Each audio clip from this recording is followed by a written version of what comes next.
So racing with my son is good. I have really no complaints other than the fact that he's faster than me, and he's 31. I'm 61, so his reflexes are quicker. He's got a little bit more guts going into the corners, I guess. I'm a little slower, I suppose. You know. Racing with my dad is fun and tough at the same time. Of course, with family, you're always more difficult on each other, where we push each other to the limit as much as we can. At the end of the day, I got to go to work with him. I got to race with him. I used to live with him. It becomes a little difficult, but other than that, it also makes for really good times, really good stories. It's something that you know, that we'll remember forever. There's no doubt there, for sure.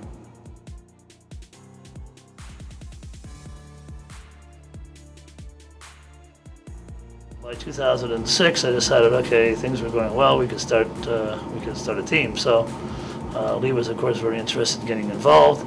So was I. So we found a deal with some cars that were ex-Hyundai cars, and were actually owned by the Hyundai factory team.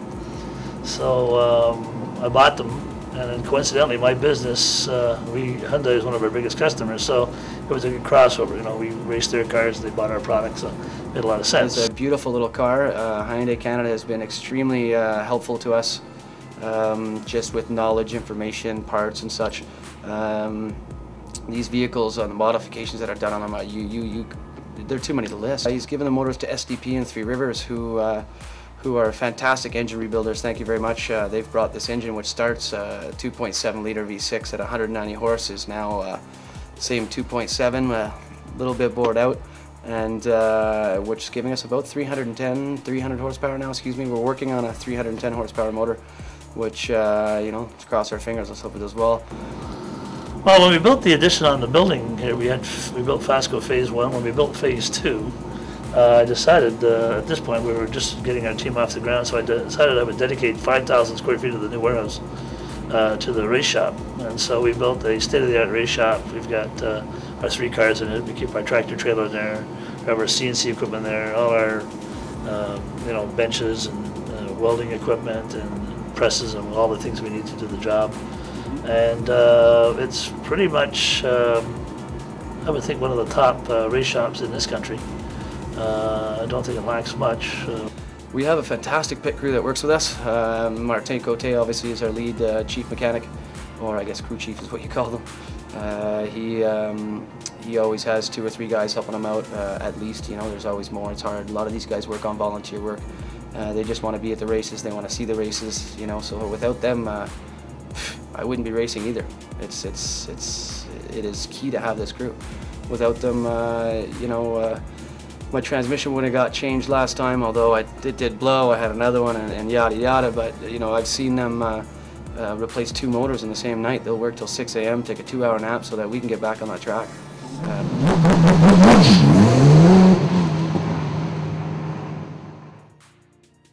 For practicing, we actually just recently purchased the Tiger simulator, which is a 3-degree motion simulator, and the program is iRacing. It is this iRacing simulator is a true simulator. It's not a game. They data map the track 100%. It has every corner, every ridge, every tree, every fence post. So it just gets us good for our timing. You know when to be on the gas, when not to be on the gas. I can tell you if my line's off. The computer tells me if my line's off. I know if I'm a second in advance or second behind. So we're hoping this year that's really going to help us out. I started with $1,100, and $1,100 with parts and cash, and that was it. So I took over an old shoe store, and about 800 square feet, and I had nothing to put in the store. So what I did was I went down to my supplier who sold wheels, and I asked him for all the empty boxes. So he gave me about 120 boxes. I taped them all shut. These were empty, of course. Put them all on the shelf, organized them all. And of course, when customers come in, they would see a store full of what they thought were wheels. 40 years later, here we are. I work with Mom, my father, my uncle, my brother, my cousin, 30 others, and you know, thank God to them, we can actually step into the race car on weekends and have a blast. They always say, hope for the best, prepare for the worst, which this year we're hoping. I mean, I'd like to win, and with the way the points are set up in this championship, you know, if you finished every race and you finish in the top 10, you have a very good possibility of becoming first. A lot of the leaders who have extensive experience and a very good car and just as good crew as we do, you know, they make mistakes like everyone else. Sometimes they slip up, so I'm hoping to gather some points every chance I can, and you know, to win the championship would be a good dream. We'll see. It might take another year or 2 to get there, but you know, we'll definitely be a good competitor this year. Watch out.